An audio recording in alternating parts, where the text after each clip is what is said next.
Hey guys, I'm Sai, and welcome to Ace Podcast Nation, and welcome to episode number 44 of the Andy Campbell Show, associated with Black Diamond Sports International. We've got on Ace Podcast Nation, we've got podcast interviews and content on all sorts of subjects, from football, mental health, films and TV, MMA and boxing, and much, much more. You can find all of the shows at youtube.com/Ace Podcast Nation if you like to watch in video, or if you prefer to download, you can get them at all the usual podcasting apps and platforms. And all the links are at our social media pages. We are live on YouTube, Facebook, and Periscope or Twitter. And we are also, later in this week, we'll be on Red Army TV's radio station. So we welcome all the viewers or listeners from them in the future, I suppose. And we're obviously, it's another link for the show, which we're very happy to keep progressing, keep getting more links and more people supporting the show. On the point of supporting the show, I just wanted to take this time to thank Martin and Black Diamond Sports for all their help and support, especially recently. BDS is or Black Diamond Sports is a global sports agency representing sports stars around the world. And they've done a hell of a lot recently, helping me, particularly Martin and indeed Stacey and Andy, been supporting me a great deal. And I just wanted to take that opportunity to thank them. And joining me to talk some football and various other things, of course, my usual partner in crime is the speed demon, the goal collector, Cardiff City legend, Middlesbrough legend, Mr. Andy Campbell. How are you, sir? Hi, I'm excellent, mate. Looking forward to this one. You know what I mean? I've known our guest quite a long time. We go back a very, very long time. So I'm really interested to hear some of his stories. Really interested. Indeed, me too. I've been looking forward to it. And also joining us is former England team managing director. He also worked with Wales as a tournament consultant for the year leading up to the Euro 2016 tournament across all areas. And it's Mr. Adrian Bevington. Welcome, Adrian. How are you? I'm really good. Delighted to be here, chaps. And hopefully I don't disappoint with the conversation. So you won't, mate. I tell you, you won't. No, absolutely. It's lots of interesting stuff. And I was just saying to Andy just before we went on air that I didn't even realise that you had been working with the Welsh, the Welsh squad or the Welsh FA at all, let alone in that period, which obviously was a very successful period for Wales, which we'll get onto a bit later. But first of all, really, just kind of we ask all our guests this. Me and Andy have kind of talked it to death, but I was interested in your views on Project Restart and the season restarting. Obviously in the wake of an ongoing global pandemic. Really, Adrian. I think where we are now, having seen what we've seen in Germany, and the fact that they've managed to have, 5 rounds of fixtures now in Germany without any problems. And the fact that we've had so many tests taking place now of the players and the staff who would be involved at the clubs, both in the Premier League and the Championship. I think what we're seeing is that all roads, in my opinion, quite rightly, lead to the games coming back to our screens in England and taking place, admittedly, in the empty stadium. So I'm an advocate of it. I was very much of the view that there had to be good consultation with the players and the coaches and the match officials, etc., in the period leading up to this. Everything had to be done to make it as secure as possible. But I do think that it's the right decision. And I think the Premier League, we talk about Project Restart specifically with the Premier League, I think they've gone about it in a pretty good way. And I think they'll be using a lot of innovation as we move forward too. So I'm certainly looking forward to it. Did you always think it was going to happen, Adrian? You know what I mean? Because I was sceptical at the start. I'd changed my opinion probably overnight sometimes, and I was getting a little bit frustrated with what I was hearing, what I was seeing. That I didn't really see a light at the end of the tunnel. Certain things were annoying me, and I probably didn't see. I didn't see this lasting as long as it has. So, do you think it's just going to come back and we're going to finish the season and then start another season? What's your full take on it? Yeah, I think we will see the conclusion of this season, then there'll be a short turnaround. I don't know the exact time frame, but it won't be as long as a normal close season because we need to go again. And look, there are sort of a number of variables here. Yes, of course, there's the health and safety of players and all the participants. And that was the primary discussion, I guess, to begin with. And that's not just in the Premier League, but that's all leagues outside around Europe and the rest of the world. But in this country, Premier League, and then the EFL clubs as well, and the national game, which I know you're very much close to as well. Yeah. Once decisions have been made by individual leagues that they're gonna play, you know, I think I said on a radio station about 5 weeks ago, I predicted it would take place the kickoff the middle of June. I think I was about 4 days out from the kickoff point. There's a main driver here beyond, you know, the sporting integrity, and we can all argue, you know, on various points, but it's better to conclude the season from a sporting integrity point of view than not conclude the season and then have all the rows about who gets relegated, who gets promoted, who wins titles, who gets into playoffs on mathematical formulas. You've got to do all you can to avoid that if you can get the games away safely. So beyond that, then there's the revenue aspect. And the harsh reality is, and you can't divorce this completely from the rest of the debate, the clubs, the Premier League, the risk of losing £1.1 billion revenue is astronomical. In the Premier League may well be a rich league, the clubs may well have massive income, but they've got huge outgoings. And so if you can get the league away, you've got to get the league away. Additionally, in the Championship as well, you know, it's important to conclude it. They don't have the level of revenue coming through that the Premier League has, anything like that, but it's still important to conclude it from the sport and integrity point of view. Where the discussion gets a little bit more cloudy is in League One and League Two because of the cost by putting games on in some cases for those clubs that have, you know, who are so reliant on the crowd flow coming through, whether it be on a match day or non-match day income. I think the issue is in League One and League Two is obviously the sides who already know that their fate is in that same league, and you know what I mean. So they've got no issue and no really starting point of coming back to do the season because it's going to cost them a heavy hit on financial. It's going to cost them to test. It's going to cost them to travel. It's going to cost them to do all the various things and obviously to pay wages as well because if clubs have furloughed and they've got to then pay the wages, it's gonna cause a huge financial implication. And my only concern with the League One and League Two situation, while Si comes back, is hopefully clubs don't fold. You know that back in the day when I don't know if this happened all the time, Ed, but a lot of England youth games were played at Bury, at Gig Lane, and so when I came through, I played my first England game at Bury, at Gig Lane, and it always had because of that game, it always had a real place in my heart. Every time I played there for Middlesbrough, I went there with Cardiff once in a pre-season friendly, and I just loved playing there. It was a family club. It was amazing to play there, but I don't want any clubs to obviously fold like Bury have because the 92 Football League clubs should have the opportunity to stay there forever, really.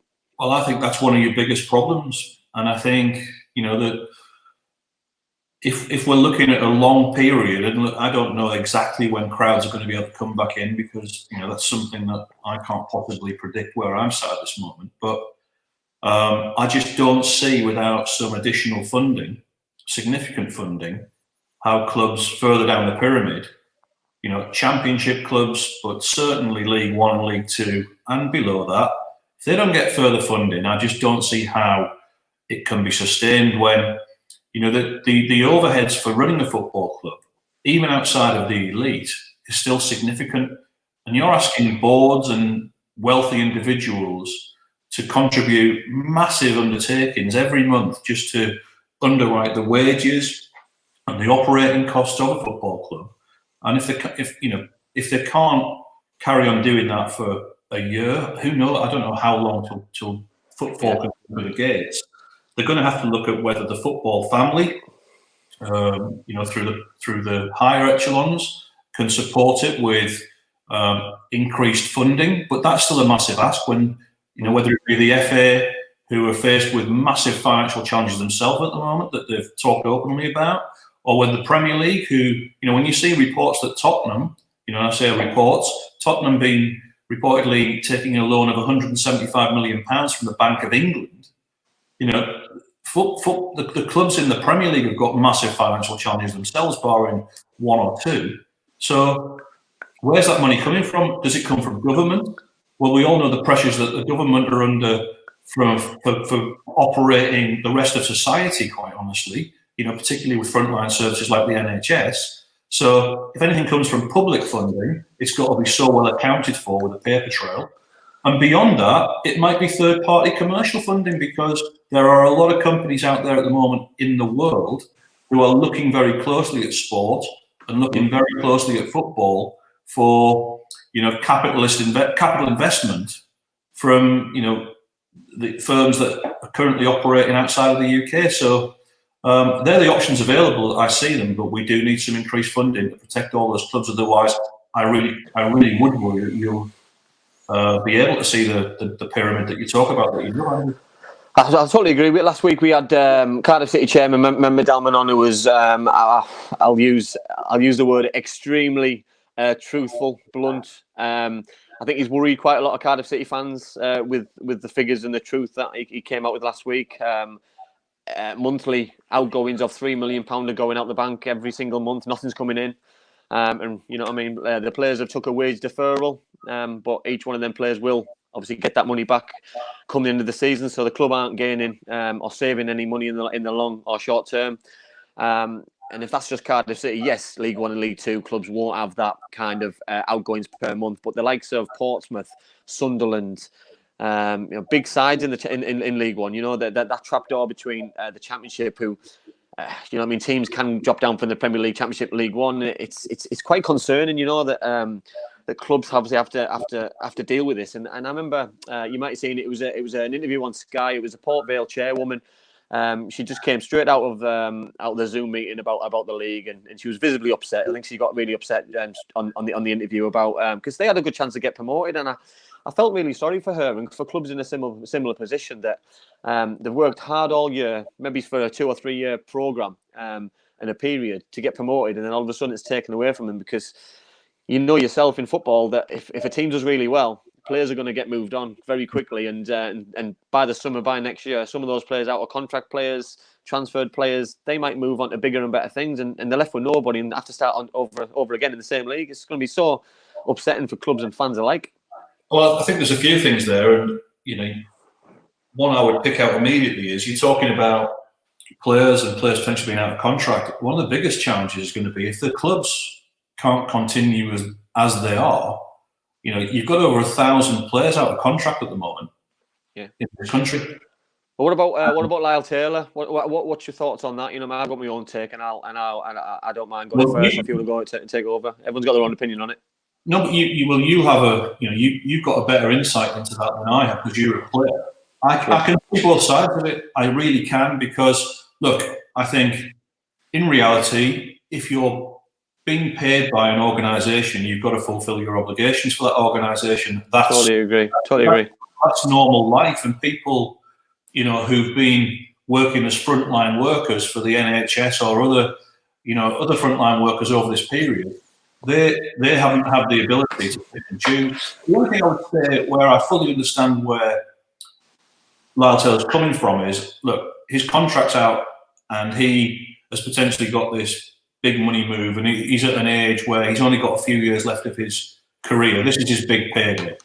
If he gets injured, what's going to happen to him at that point? And he misses the boat. That's the risk a lot of footballers take every time they cross the white line. I understand all that. But all my life, I always try to see things through, from both sides of a debate, or every side of the debate, depending on how many people are involved, because I think you just get a better perspective that way. So if I was a Charlton fan, or if I was working at Charlton as a club, I would want Lyle to play, and I'd be very frustrated if he wasn't playing. But I do understand his situation as well, because he'll be worrying like crazy that if he gets injured, he misses his big move. But that's my take on it. I think if I was a player, currently still a player, I think I would have a different take. I think a complete different take on it. But I'm on the fence, and I'm on the fence similar to you. That for me. his season, because Charlton weren't getting into the playoffs, so his season would have finished early May, probably 7th of May, 10th of May, latest. You know what I mean? He wouldn't have had to go through the playoffs. So he would have probably finished a good month ago now, and he would have been ticking over, having a holiday, chilling out. He'd signed his pre-contact agreement with ex-club. You know what I mean? Obviously, there's a few rumours left, right, and centre, but you know what I mean. He's obviously done that, and good luck to him. But for me, his contract runs till the end of this month. So you know what I mean. If the season overlaps that, like it is going to do, for me, he's got to play to the end of this month. You know what I mean? So if they get 2 games out of him, 3 games out of him, that might be enough to keep Charlton Athletic in the division. You know what I mean? They're going to find it hard with him. They're going to find it harder without him. And you know what I mean? He's been their standout performer. He's been their main goal scorer. He's their best player without a shadow of a doubt, in my opinion. And I feel really sorry for the rest of the players, for the fans, for Lee Bowyer. You know what I mean? Lee's been, for me, one of the best managers in the Championship. And I know that sounds really stupid when they're in the relegation zone, but you know what I mean? To get promoted, to push some of the bigger sides as far as they did. Lee Boyer's done a brilliant job at Charlton, and he's working out on one of the lowest budgets in the league from everything that you're reading here. So again, you know, Charlton are fighting for their lives. Are going to be fighting for their lives to avoid relegation, and that just is part of the kind of perfect storm with this. But you know, we're talking about one specific player here, but we all know that there are a lot of other players in this situation. The other point I would say to you as a player is, if you're that player who maybe knows they've got a contract coming with another club, but you don't want to make any noise about it, and you still carry on and you play the games, are you going to be quite as committed?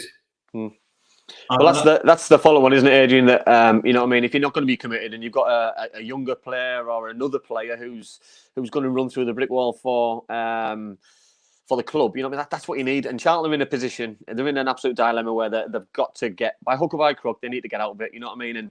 And people have said to me, "Well, I don't see why you're being negative on it, because it'll mean Middlesbrough stay up because Charlton are going to get relegated." And I've thought about it, and I've got to be honest. I've got to be, you know what I mean. Yes, it's a massive plus for Middlesbrough because it gives them a better opportunity to stay up. Of course, it does, because it's one less team potentially. You know what I mean? But also, football clubs can't look at it as a given that one of their best players doesn't want to play. They can still pick points up. They can still win football matches. It is what it is in football terms. But I just think it's where that it's being handled. You know what I mean? I'd love to see, by the time this season finishes, Adrian, is how many players have not played because of the same reason, but haven't come out publicly and done it the way that he's done it. You know what I mean? Or the way that Charlton have handled it.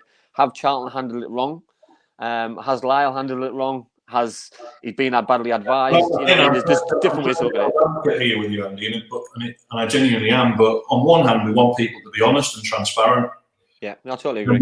Then when someone is honest and transparent, you know, we then can't just hammer them because they've been honest and transparent. I think it's given people food for thought, and everyone will have an individual view, and that's why I said at the outset of your question, you know, you're the ex-player here. I'm not. You know, you will understand the mindset of a player better than I ever will, because you know, you also know what it's like if you go out on the pitch. If you're not 110% committed, you know, the risk of getting an injury anyway actually can be far greater. Well, yeah, it's just every time. Well, you got what I was told probably towards the end of my career was enjoy this because it could be a last. You know what I mean? And that stuck with me probably for the last 2 or 3 years. That whatever level I played at, it was like, well, this could be my last game, so I'll enjoy it. If it's my last goal or it's my last win or however that may be, I just think, you know what I mean. But he's got a bigger carrot at the end of it. He's got a big payday potentially. He's got you know what I mean. If that's a club which is in Europe, if it's a club who's in a better division, you know what I mean. He's got to look after number one. He's got to look after his family. Football has changed in terms of, I'd probably say the career has got even shorter than it was when I played, because players aren't playing as long, because sometimes they don't choose to, because they've got their fingers in different pies. They've got a life outside of football where, you know what I mean, where predominantly when I was a player, everyone was just focused on play, and you know what I mean. You played so many games in a season, and it wasn't a case of burnout. You know what I mean? When obviously, I just think here you've got a set of unique circumstances, and nobody designed these circumstances. There isn't a hard, fast roadmap that everyone follows.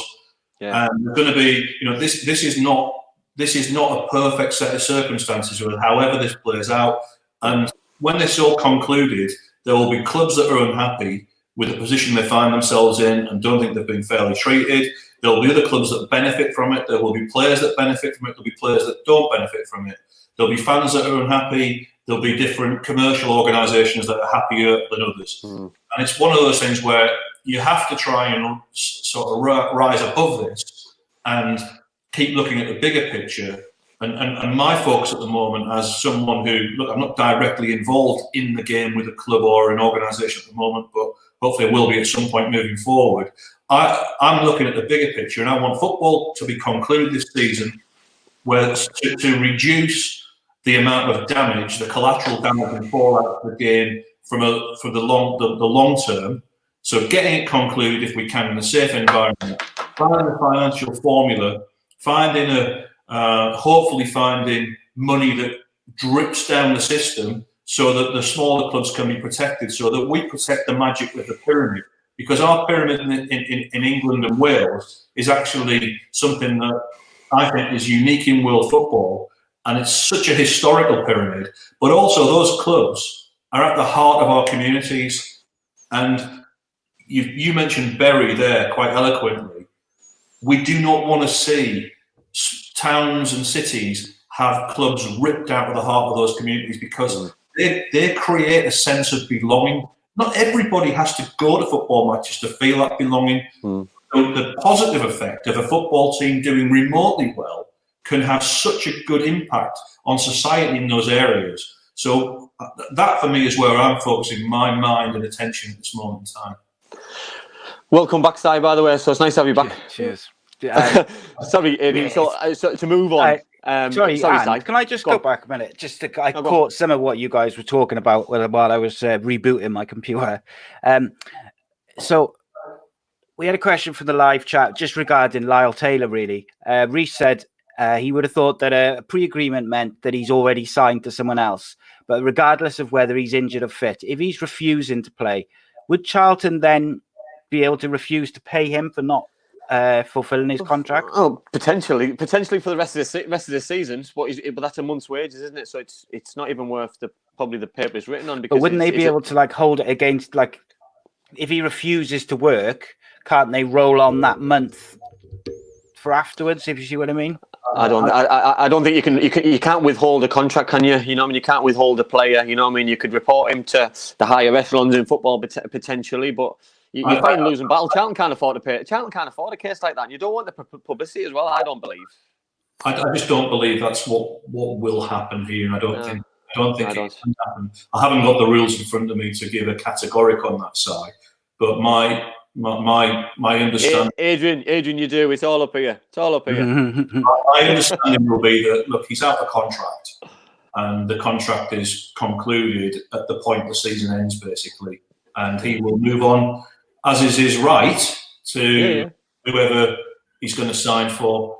And the debate really is about, is he going to cross the white line or not over the next 9 games, however many it is that they have to play.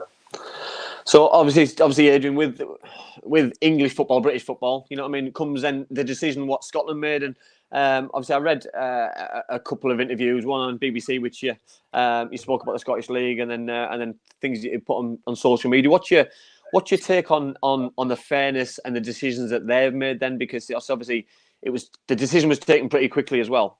They did go early, the SPFL, and obviously it was, it wasn't without controversy the way the vote was cast, and there was certainly a lot of pushback from 3 or 4 clubs in particular with regards to that, the process, which seemed to be the one that caused most angst. Look, I haven't got access to all the finances, and I think you need to understand that before you give a really hard opinion on whether something's right or wrong. What they are going to do, they're going to kick off the new season in August, by the looks of it, beginning of August. So in effect, they're going to go early in that regard. There's a lot of discussion still going on in Scotland with regards to the restructuring of the league, proposed reformats from the owner of Hearts. Rangers themselves have put a counter proposal in, and again, that conjecture still seems to be going around. So I think they went early with the decision.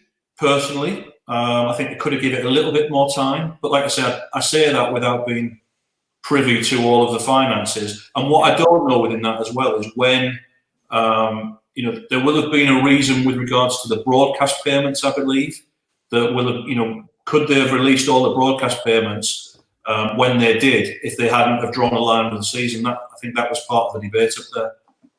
Obviously, we had Kevin McNaughton on the show. I think it was just as the announcement came on, wasn't it? And and obviously a vote took place. And my argument with that was Hearts are obviously going to want the season to finish because they're relegated if the decision goes against them. But the sides who are just above relegation, they've got no positives to keep the season going. You know what I mean? Because points per game they would have stayed up because Hearts were 5 points in relegation. If the season is null and void, then they stay in the SPL. It just didn't make sense and added to me. The wider debate with this, and I said quite early in this whole process that I wasn't comfortable with teams being relegated if seasons aren't concluded. I totally agree. Because I think the collateral damage if a team is relegated is huge. And if the season's not finished and you go on a mathematical formula, that's when you end up with a lot of these discussions, which you talked about at the very start there, Andy. And that's why, from my point of view, you have to do, in England, I'm hoping that everything is done to conclude the season, to avoid some of the rows that have gone up in Scotland. And again, it's back to the point I made, I'm repeating myself here, but this is going to be an imperfect solution.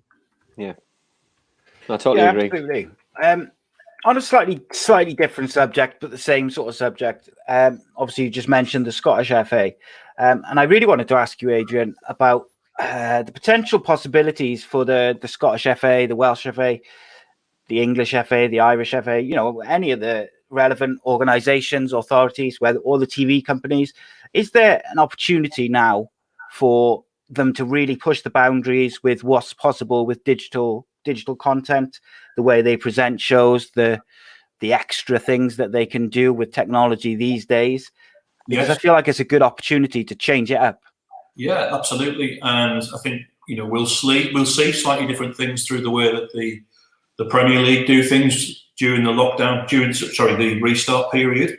Let's be honest. The Premier League have always been one of the great innovators in world football over the past 28 years. Sorry. So yes, I think now is the time, and I've said this about up in Scotland in particular, where I've been on a radio show discussing it. Everything should be on the table insofar as innovation. Now is the time more than ever for creative thinking, and we should be looking at what other sports have done well, what other leagues have done well. We look at North America for a lot of our guidance on where they've done great documentaries, where they've gone behind the scenes and dug a little bit deeper, a bit more. What content can you create that's not been given before? The clubs will not want to give away everything for free, by the way, and I understand that because that is, that's part of their, that they have that within their system. That's part of their gift to others, and that's a good commercial bargaining position. But now is the time to be as creative as possible, particularly while games are taking place behind closed doors. We've got to make sure that the fan engagement piece is really, really strong so that we don't lose supporters, because we know that losing supporters, once people turn off, it's difficult to get them engaged again. So simplistically, yes, for any governing body, any league, any club, and I know this is happening anywhere, fan engagement is at the heart of their thinking at this moment in time. So, I think this is a perfect time for me to come in with my man crush, and just Simon Jordan. Obviously, is a very outspoken individual.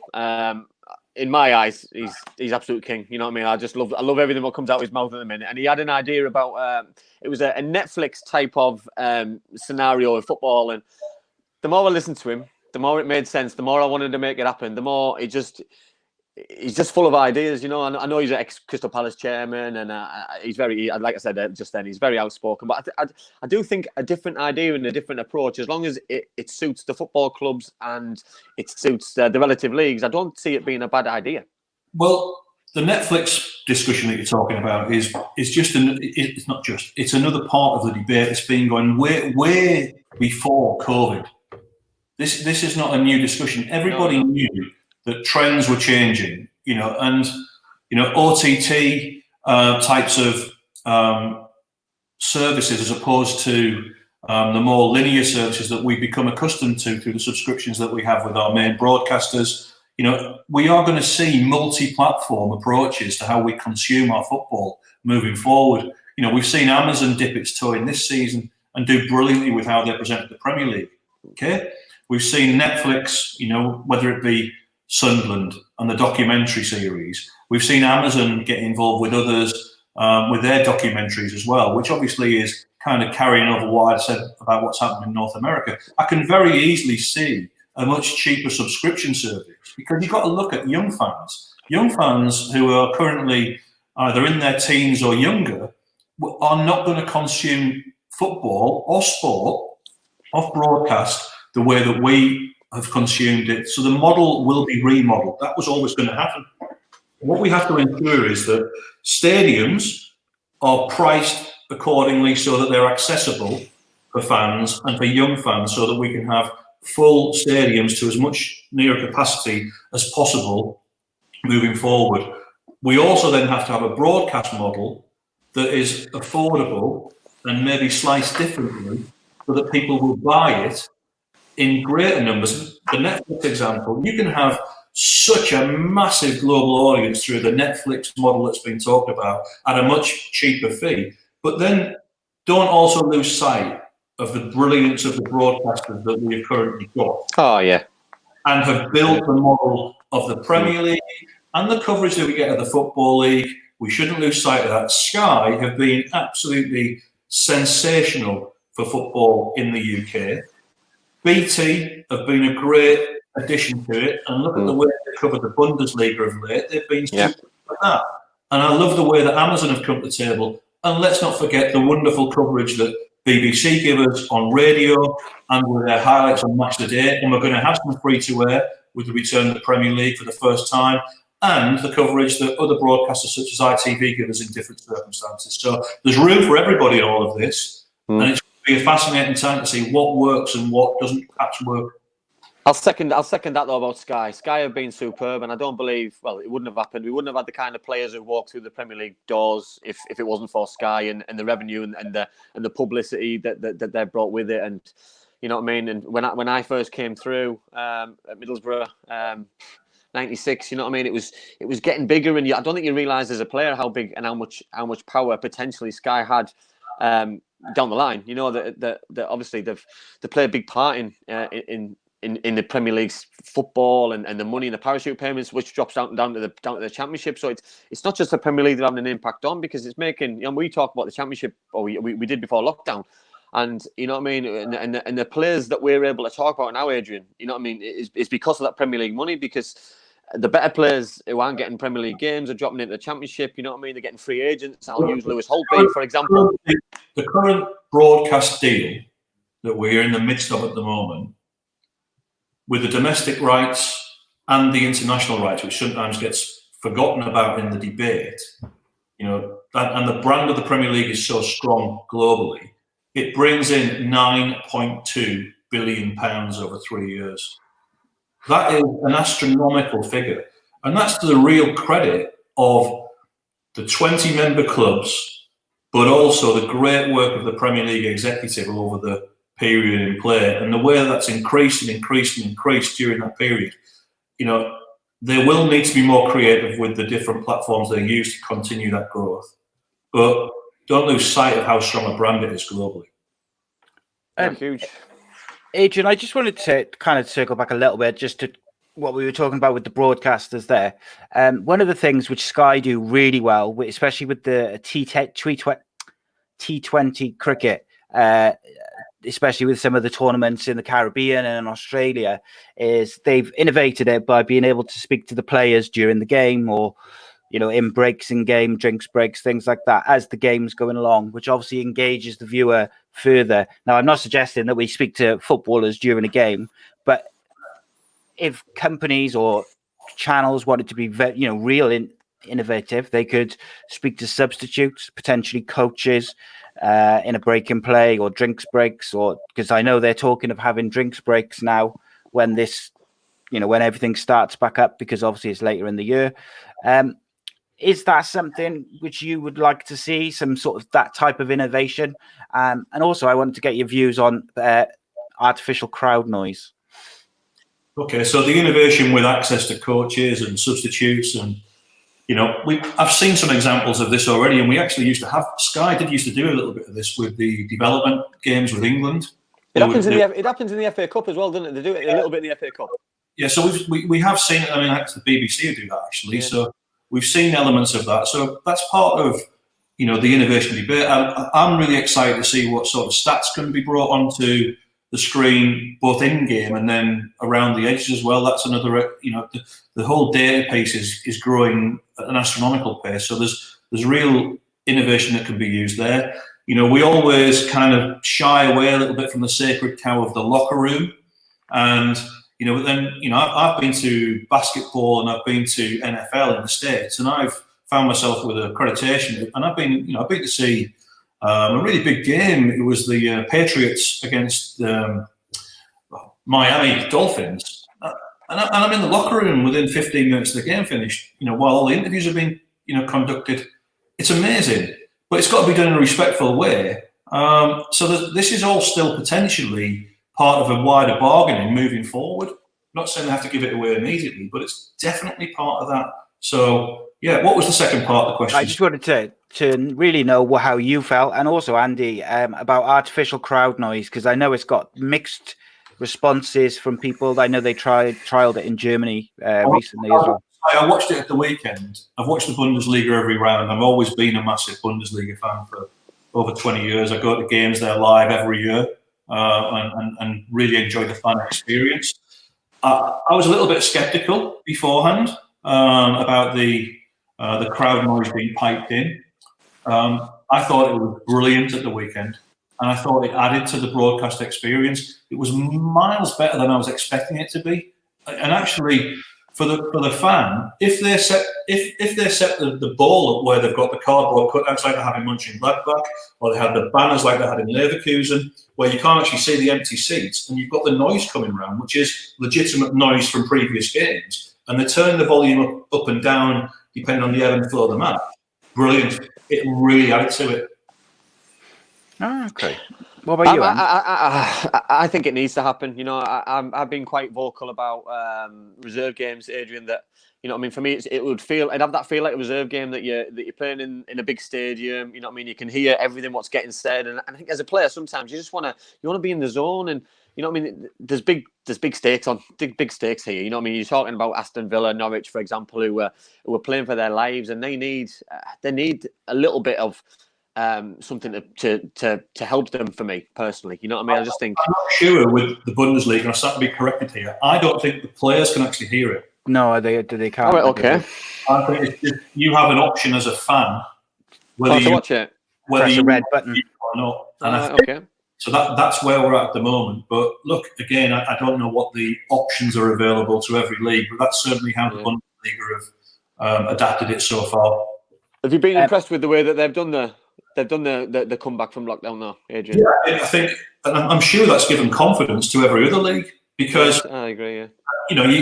I like the fact as well they've got the watching it in this country with people like Rafa Honigstein, who's a really credible journalist who works for the Athletic, but has worked for lots of other broadcasters and publications. He gives fascinating insight. Watching someone like Owen Hargreaves, who knows that league inside out and has some brilliant contacts, the value of Owen's German experience in that studio has been great. But I think BT have done a great job, and they've been slightly, they've pushed it a little bit. You get the Twitter feed now coming up as soon as the game finishes with people's comments coming out of the game. And I just think the more just nuanced additions of innovation that come up, it will help. Yeah, I think so. Craig there in the comments says, with no fans in the ground, what's wrong with the referees having microphones? We may understand their decisions better. Obviously, he followed that up by saying it works very well in rugby. Is this the opportunity to maybe finally mic up the officials for the TV viewer to hear? This is kind of the big one, isn't it? I mean, I personally don't have a real problem with it. I think there's a significant pushback within the industry that obviously we'll hear a lot of bad language, and then how on earth we manage that, I don't know. But I think, look, let's be frank, football is very different to rugby. And it's very different from the younger stages upwards, rightly or wrongly. It just is culturally different. So can, over time, if you start having referees mic'd up, would sort of behavioural changes take place? Possibly. But what you can't have on a live game is just completely audible bad language on a frequent basis. I'm not defending bad language, but it's just part of something that is there in a lot of cases. Andy, you lived and breathed this more than I have. Well, I think the problem with miking up for me is the language, and it's language in two different ways for me. So it's language out of frustration. So say as a centre forward, I've got plenty of experience in missing a few chances. So it's frustration in terms of if you shout out loud and you've got a referee near you and you use profanities, then is that a bookable offence, a sending off offence? You know what I mean? That's a different frustration. But then you've got the other side of the fence where you direct your language at the referee. It's still the same thing, because a child who's watching that game on TV is going to hear it, you know what I mean? And you're a role model, you know what I mean? These young kids are wanting to be the next Sergio Aguero. They start hearing bad language. Instinctively, I would quite like to see it if we can change that behavioural pattern. Because I think listen, if footballers could get anywhere near rugby and the respect, and I think that's the word I'd use, you know what I mean? Because the players call the referee sir, and you know what I mean, and there's a big respect in rugby, you know what I mean? And I think football's improved. I think it's massively improved, but I still think, you know what I mean, it's going to be let down, and it's how we punish language. Do we use a sin bin then to? My German's not brilliant, but watching the football over the past 4 or 5 weeks in Germany, give it a go.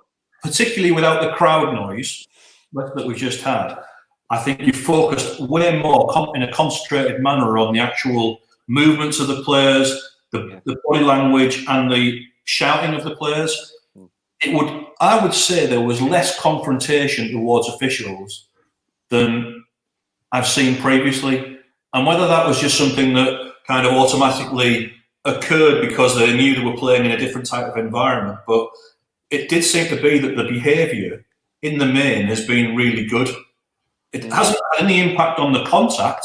The physicality of the games are exactly as they were, and in some cases stronger. And the physical running of the players is definitely up there and has improved in some cases, but the behaviour has generally been pretty good. So it'll be fascinating to see how this plays out.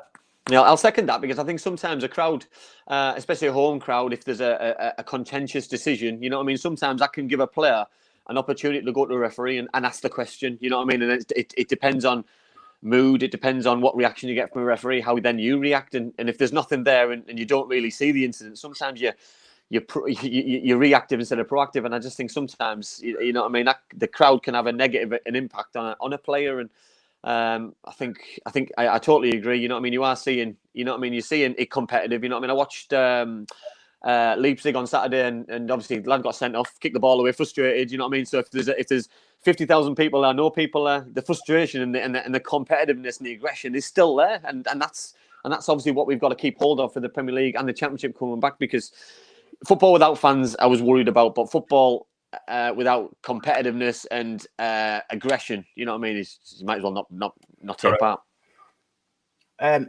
So sticking with the Bundesliga, but just moving on slightly, Adrian, what we like to do each week is we'll pick like a couple of stories or newsworthy bits just to discuss them. So one of the things, well, Andy, you explained one of the things which you picked up on there for this week. Yeah, so I picked up Jadon Sancho getting charged by the German FA for breaking lockdown rules and getting his haircut. And I'm not sure your take on it, Si, but you know what I mean. He's I don't know what is your take on it. You know what I mean? That might be completely different. So there's two ways to look at it for me. There's one where it's kind of like, is there more? Sorry to butt in, but have you had a Jadon Sancho haircut? Is that what we're talking about? Well, last week I had a ponytail. This week I have not, and I raised £600 for charity as well. There we go. Well done. Congrats. While you're having it done. Yeah, my wife did it for me, but Jadon Sancho. Now the big problem is obviously, did he break whatever the regulations are in Germany at the moment with social distancing and going out for essentials? I don't know how strict they are currently in Germany, so it's difficult for me to say. My understanding is he did break the rule, because right. I think Dortmund organised a barber for the players. I think the issue wasn't about having his hair cut. I think it was the fact he wasn't wearing the face mask, and obviously the photograph then was published, which is what landed him and the other player in trouble with it was actually the Dutch football, the German Football League, and obviously that resulted then in a fine, which Jadon, I know, protested about on social media, then deleted his tweet, and then there was quite a bit of opposition and pushback from that about whether he should have been charged, fined or not.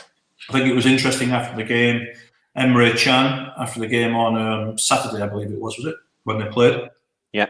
Can came out, because I think he scored in the game, Emre, and he was very supportive, quite rightly in my opinion, of Jadon, who, you know, has conducted himself really well recently with the Black Lives Matters issues following George Floyd's death. But he did say that, you know, he needed also, you know, he's a young person. He needed just to, you know, help making the right decisions. So I think, look, there's always going to be two different sides as to whether he should have been fined or not. That's a decision that the league have taken. But my understanding is that he did break the rules, and so if he's broken the rules, they can justifiably fine him. Whether that's agreeable with everyone, that's a different matter. Yeah, well, I think it's all, we've gone on about this a long time, and it's about people learning from mistakes. And for me, it's a mistake. He's made a bad judgment. You know what I mean? But for me, I don't know. You know, I don't know. Wrist slaps would potentially be enough. You know what I mean?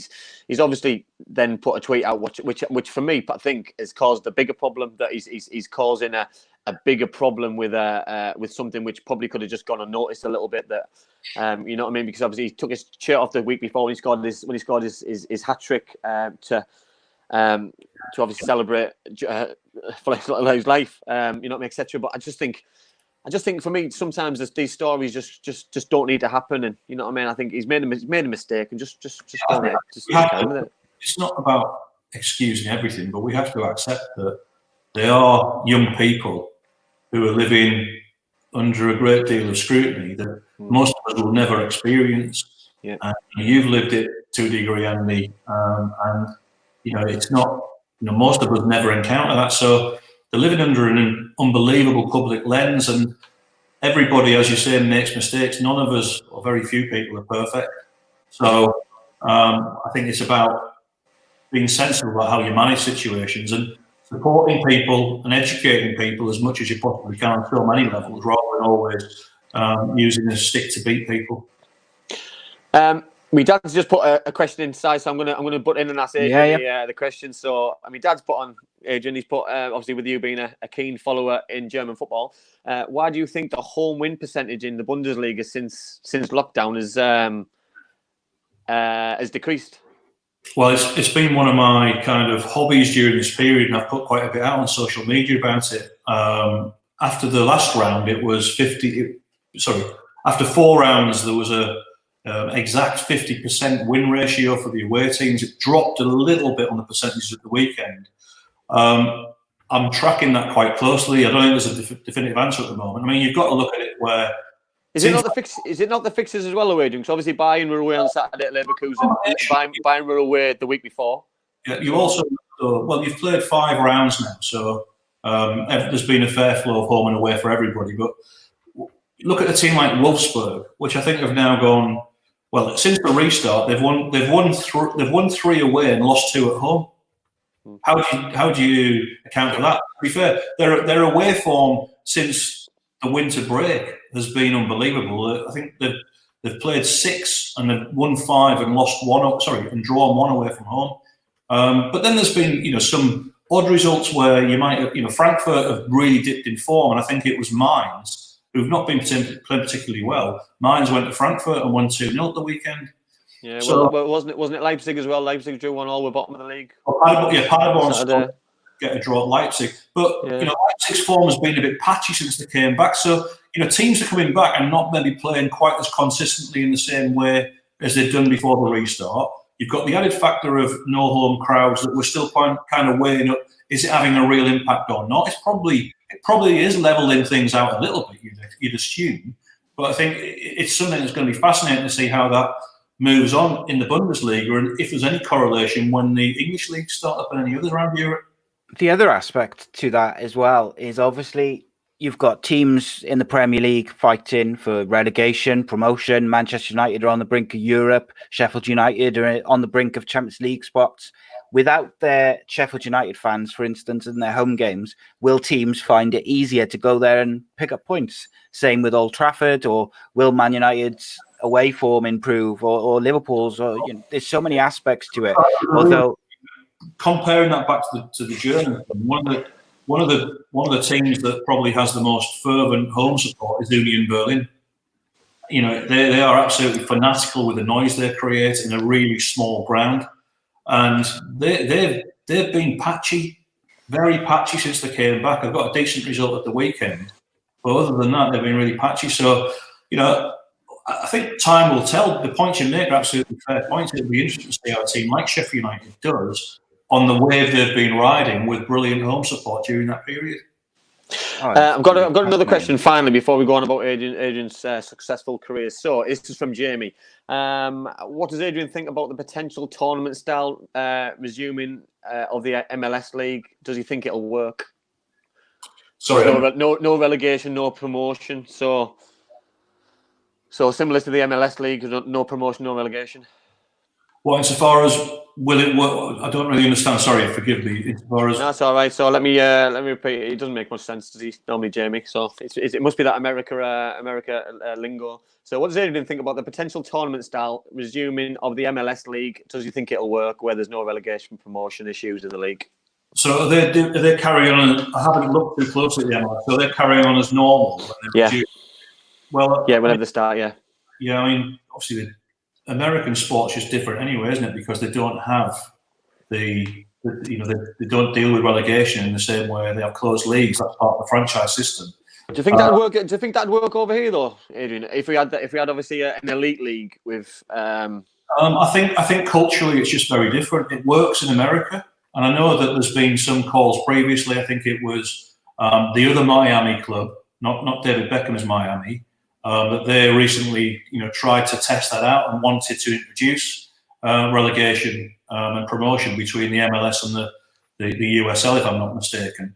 But that got declined because it is a cultural thing in America where, whether it be NHL, NFL, NBA, or now MLS, they have closed leagues, and that's the way it works. But that doesn't remove the competitiveness from the sport. I've been to a dead rubber of a game in the NFL, and it was still an incredibly competitive game, and that was played over just before Christmas one year. So I still think you'll see a very competitive MLS when it returns, because one of the great attributes for me of MLS is that the players are so competitive. They're very hard-running teams. Sometimes the criticism of the MLS is they don't necessarily always have the same kind of playmakers that you have in other leagues around the world, but they're very honest, hard-working teams. Okay. Couldn't have put it better. Yeah, indeed. Andy, just before we move on then, mate, I've got a quick question for you, and then I've got a question which I want to ask Adrian before we start covering Adrian's successful career. Can we ban all these comments, by the way? I know. The chat? I'm getting abused in the chat, Adrian, about me hair. Oh, lack of it. So just on the subject of no fans and the results changing, Gaz said a bit earlier on about the integrity of competitions left for him earlier in the season when there was VAR, but it was only used at big grounds, but in the same round of the same competition. I think that's referring to the FA Cup. Do you agree with that, Andy? Oh, don't get me started about the FA Cup. The FA Cup, Adrian, is my absolute baby. I love it. He's been very kind to me over. I wouldn't just say as a player. You know what I mean? I remember going to certain games with my dad. I remember I did an interview a couple of days ago on social media, and I used to love FA Cup final day. St. Greavesy started about 9 o'clock in the morning. They showed every single goal from every single round of the FA Cup. They did interviews. They watched the buses come from the hotel to the game. You know what I mean? So the FA Cup's been amazing for me in my football life. And I wasn't happy with them introducing VAR to certain games, to Premier League games. And the example I'll use, I think it was Watford against Tranmere at home. It was finished 3-3, I think. I think Watford were 3-0 up at half-time, and there was 3 VAR decisions, which got Tranmere back in the game. Yes, they were all the correct decisions, but if that was the other way around, the decisions aren't able to be made, and it didn't happen at Hartlepool against Cambridge, for example, but it happens at Watford, and I just don't think that the fairness was allowed to be in. Yes, it's impossible to have VAR every single game, but then don't start it till certain rounds, and then put it into certain grounds if when you need it, start from the quarter-final, and just have the integrity the same for everybody, because the FA Cup is, for me, it's the best cup competition, bar none for me. It's just amazing. I love it. I love it. And I won't have a bad word said about it. And if it does, I'll spit me dummy out and I'm going.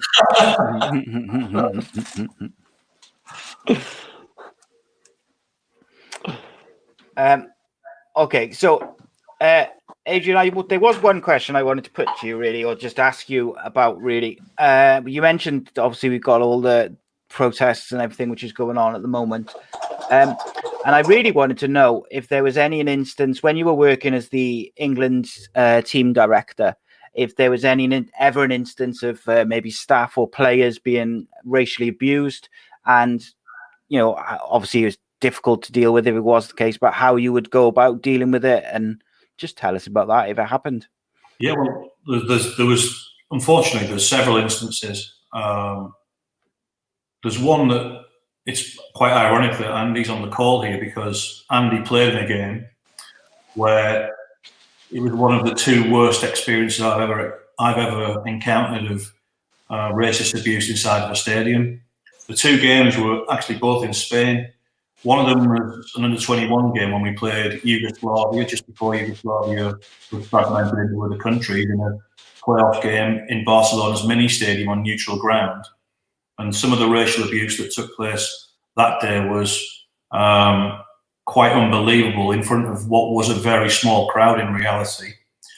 And then when England went back in 2005 to Madrid and played in the Bernabeu, which obviously was an unbelievable thing to go to a game in the Bernabeu, but it was such an unsavoury experience that I'd never heard such loud racial abuse of our black players that night. It was absolutely disgusting, disgraceful behaviour, and really upsetting. The game I remember vividly that Andy played in, when we won 3-0 with a fantastic under-21 team that night. Some of our real top players played, and after the game, Emil Heskey, who'd taken both an unbelievable amount of physical, violent abuse from the Yugoslavian players on the pitch, but also the racial abuse as well. I was still quite junior at the time, but we had a lot of the major journalists who were in Barcelona that night, because Kevin Keegan was the senior manager. He was at the game and he was about to pick his squad for the finals for Euro 2000. And Emil, who's one of the most unassuming people you'd ever meet in your life, very quiet person, he came in, this is from memory, he came into the press room with me and he spoke to the media. I think Frank Lampard was the captain and he might have come in as well. But I'm sure Emil came in the room that night, and correct me if I'm wrong here, Andy, if I've got any of this from your memory, but the journalists were really supportive, and it gave the players a platform to just explain, the horrific experience that they've just gone through, which I feel is really important. You've got to give a voice to people in these circumstances. And I'm sitting here now as a middle-aged white man who's never had to suffer any of this type of abuse. So for me to understand it is impossible in comparison to someone who's from a BAME background. But after that game in Madrid as well, moving it on to 2005, I think it was Ashley Cole. Sean Wright-Phillips took horrendous abuse that night, but I think it was Ashley, who didn't do a lot of media by this point. Ashley volunteered and came and spoke to media after the game in sort of the mix zone compound afterwards. And again, I always just felt it was really important for us as an organisation to speak out vocally in support of the players and press UEFA or FIFA for action against whoever we were playing against, which we always did, but give the platform to the players if they wanted to come out and speak publicly, because that is the most powerful message. 100%. me and Andy have had to talk about instances of racial abuse in these 44 shows we've done, which we started the first week of the season, or maybe the week before the start of the season. And we've had to talk about it, I think, and probably 3 or 4 times this season. It's outrageous, though, isn't it? You know what I mean? I think it was brought to head with the Bulgaria incident in obviously when the European Championships or World Cup qualifier, whatever it was, and then obviously it happened with the Leeds United goalkeeper, obviously in the Championship game.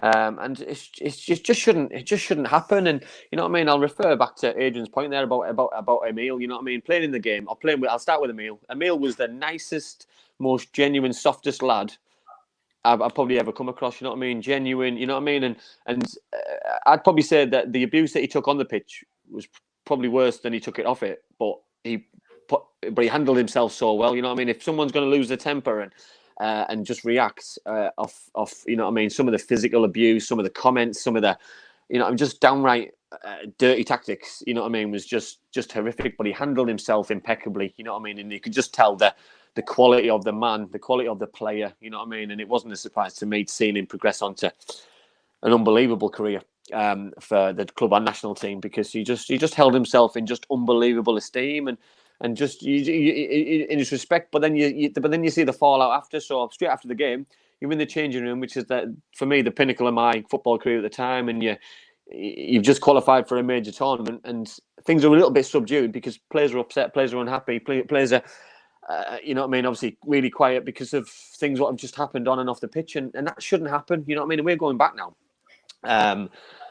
You know what I mean, 20 years, 21 years, you know what I mean? It's ridiculous, and it's still happening now. And you know what I mean? Society, football, you know what I mean? It doesn't seem like it's ever going to go away. You know what I mean? Yes, things have improved and people are more aware and hopefully educated a little bit better. But it's still happening. And to be honest, unless, you know what I mean, unless somebody really does something about it, and instead of finding clubs and putting teams behind closed doors, for me, it doesn't stop it. You know what I mean? If you took points off somebody, or relegated teams, or really hit teams or countries, you know what I mean, banned them from tournaments. You know what I mean? Not just make them play behind closed doors. It doesn't have an impact. You know what I mean? Because sometimes, like we're seeing in Germany, and we will in the Premier League, behind closed door games can impact both teams, not just the team which is getting punished. So you know what I mean? For me, it shouldn't. It needs to be looked at. I agree with you. I think there's a much more need for a greater zero tolerance approach to it. I like the fact that the players now take it upon themselves in an organised way with the coach to walk off the pitch. You know, I remember having a conversation with a couple of players when we were playing a game in Eastern Europe maybe 10 years ago, where on the lunchtime meal for a night game, saying if the players get abused today, I will be down by the tunnel, and if you want to come off, all you need to do is signal to me, and I will support you completely and ensure the organisation supports you completely if you want to come off. What do you think, though, the fallout would have been, though, Adrian? Because that's my only concern. Well, I think that's why the protocols that are in place now are more important, because actually you go to the referee first and say, have you heard that? If you hear anything, and you're putting the referee who's in charge of the game in a position where he has to take control under the protocols that are in place. Then you get a tannoy announcement to the crowd to say, it stops now, and the next moment it happens, you're off the pitch. And that's protocol approach, and that's a much more organised way of dealing with it. And then your penalties that come in afterwards, combined with the education piece, and it's a combination of all those three things, is the only way to move forward with this. Yeah, totally agree. Because for me, there's got to be a further education. You know, that the people, you know, I mean, you're the troublemakers. Run about violence at football games and hooligans. You know what I mean? That didn't seem that it was going to end, and it went away, and then it came back, and then it's gone away again. You know what I mean? So hopefully, you know what I mean, we can just stem the bad things what are happening in society, in football, because you know what I mean, we don't want people to start making a statement in the big games or. And when football does come back, because you know what I mean, we've had too long without having fans, and the last thing we want to do is have more games without any fans there, because it just defeats the object. Agreed. Indeed. It's I hope that the next occurrence, because I would like to say that hopefully we'll never get another occurrence of it, but we will. We all know this, unfortunately. What I would like to see is that the next time it happens is both teams together walk off, and I believe that, I think I said this to you before, Andy, if it's a big team, unfortunately, if it's a big team, it'll have a bigger impact than a lower league team. But if both teams walk off in unity together and say, no, enough is enough, with social media the way it is now, it will, it'll be around the world in seconds. And I do believe that that's the only way that we're going to get through and maybe make this finally, make this problem go away. I totally agree. Because this, you know what I mean. There's been loads of different statements, and especially social media being as big as it is. You know what I mean. That you're not born racist. You know what I mean. You know what I mean. You're educated and you're taught about racism. You know what I mean. So you're choosing to do it, however old you are. You know. So it's about society. It's about education. It's about the way that you're brought up. It's about you know what I mean? Yusuf, huge Boro fan, you know what I mean? That's just racist abuse. And it's not just players as well, by the way. You know what I mean? Supporters who go to games have a right to go to a game thinking they're going to be safe, thinking they're going to go there to watch a game of football. You know, so, you know what I mean? We are just looking at players here, you know what I mean? But it's happening in the stands and in the stadiums to and from games as well. So, you know what I mean? Fans have the right, same as players do, to go and be safe inside a football stadium. Absolutely, 100%. If you want to ensure that you're taking young people, in particular to football or any live event, you don't want to then be exposing those people, young people, to that kind of behaviour. And that's one of the problems that we had in the late 70s and early 80s, mid-80s, when crowds fell through the floor because of violence, but also because of the racial undercurrent that was taking place in a stadium. So, it's all part of the big package here. Education is absolutely crucial to this. Punishments are absolutely vital to it, and just continually working at it as an industry as to how you deal with it when things take place. Couldn't put it better. Right, I think it's time to move on, Adrian, and just have a real good look at your hugely successful career. So I'm going to start obviously because we crossed paths. Obviously, I joined Middlesbrough in '96. I left school and joined Ayresome Park first year at the Riverside. It was Andrew. You what? Sorry? Oh, 95, 96. Sorry, 95, 90, yeah, 96. I made me debut, so 95. Yeah, so 95. So obviously, we crossed paths there. So why did you start at Middlesbrough? What made it appealing to get into football? Well, like you, all I ever wanted to be was a footballer, like millions of people. In the end, I wasn't good enough. Still hurts me to say that. But, then I sort of drifted around. I did some interviewing for the Match programme back in the very late 80s, early 90s. And then when Steve Gibson took over the club outright, he created a PR department just as Brian was being appointed as the manager and the new stadium was announced that it was going to be built. And I got involved in doing a lot of writing during that year as a freelancer. And then I got offered a full-time job at the start of the season. We were moving into Riverside, just as you were joining, I was joining full-time. Yeah. And, from my own point of view, it was just a dream come true because it's as good as I was going to get to being involved in football, which is, probably like you, I was the kid in the street at the age of 4, 5, 6 years old who was, wherever you went, I had a ball. I was always kicking a football around. I had every kit you could ever lay your hands on. I wanted to be a footballer, so it was just a dream to be involved in it. It was a dream for me to train at Ayresome Park. You know what I mean? Because obviously I'd been on the terraces, I'd seen all the games. I used to go with my dad, and so to not get the opportunity to play there was a little bit heartbreaking because obviously I wanted to probably live the dream for my dad, but obviously the club was moving in a rapid pace and going to pastures new and growing as we all see this current day. But obviously you left the club in I believe '97 to go and join the FA. So obviously to leave a club which was going places and growing really fast, what I mean? Obviously was that a risk? Because what I mean? I see the club was obviously going places. I've seen the players that they were bringing in. So obviously potential risk. Yeah, of course there's a risk, but there's a risk in many things that you do. There's also a risk in sitting back and not making a decision and doing nothing. And for me, I'm quite an ambitious person. And as much as I love Middlesbrough Football Club, I'd always been someone who was a massive England fan. I was a shadow who had the England team wallpaper in about 1978 on my bedroom wall, had all the England kits. And I just, for me, it was just a step up. I applied for a job that I didn't expect to get. I'd never lived outside Middlesbrough before. And before I know it, I've got like a month that I've then got to be relocating as a married man with my wife working up in Middlesbrough down to London. And we had a really challenging first year because I was living in all sorts of random accommodations while we were keeping a house up in the northeast. Yeah. But I've got to say it's the best thing that I ever did in my life because it's made my career. And within 9 months of joining the FA, I beat my World Cup. So obviously before you joined, obviously it was up to the date before 1966 was the most successful tournament. Obviously England had took part in the Euros, Euro '96. So yes, was it daunting joining though after on the back of that success, or was that the catalyst? I don't know. I got married that summer. It was a really exciting summer with Middlesbrough, with the signings of the likes of Ravanelli and Emerson. We just had Juninho, but the club was getting relegated, don't forget, in spring of '97, and that's when soon after that the job advert came out.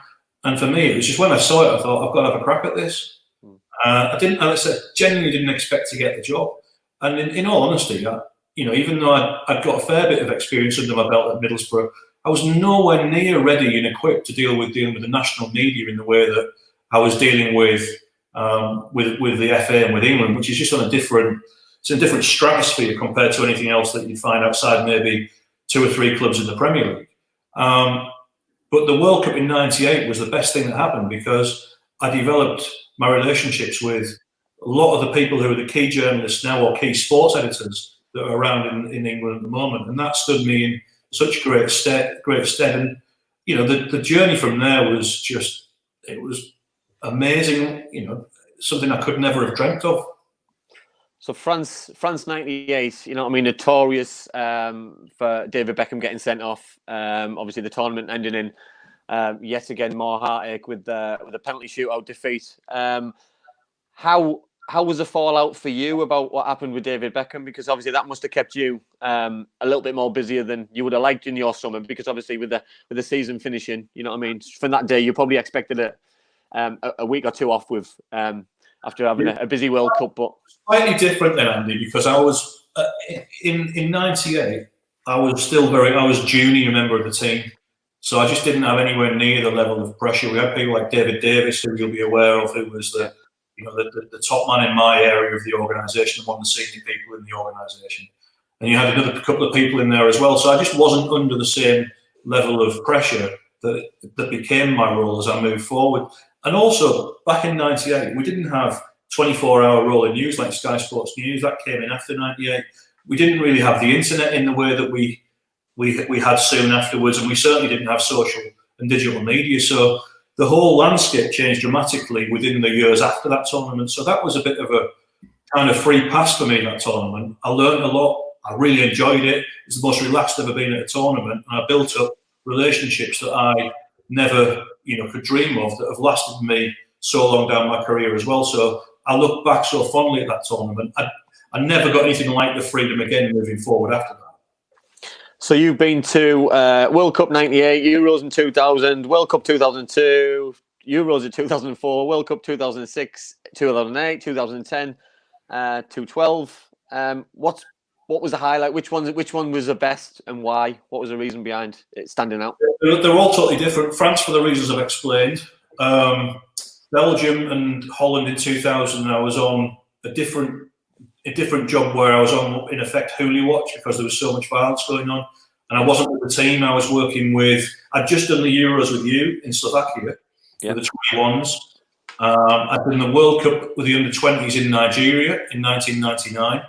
And then in 2000, I went to Belgium and Holland with the ticketing people, with our security people, with the police, with the Home Office and the Foreign Office. Totally different experience. Learned a lot. Saw a lot that people would really interesting experience. 2002 in Japan was an amazing time. Again, I was more senior than I'd been in France, but I wasn't the most senior person in my area. I loved Japan from a cultural experience. It was just so different. It was the start of the golden generation, a tag that they never gave themselves. Yeah. Great players, great ride. Came unstuck in the second half against a top Brazilian team. Oh, yeah. So, okay, disappointment that we didn't get all the way, but it was still a great tournament for us, and it felt that it was the start of the journey with Sven during that period. 2004 in Lisbon, best tournament insofar as still a lot of responsibility, great team. In my opinion, the team the one England team that I worked with that should have won a tournament, and had Wayne Rooney not broke his foot in the early stages of that game when we were 1-0 up in the quarter-final, I remain convinced that we win that tournament. So that was great, just a brilliant summer of it was superb. I became the director of comms after a bit of a fallout that occurred after that tournament. So from then on, Germany in 2006 was incredibly intense. The pressure because of the expectancy on the team was massive. And I don't think we could breathe in that tournament. It was.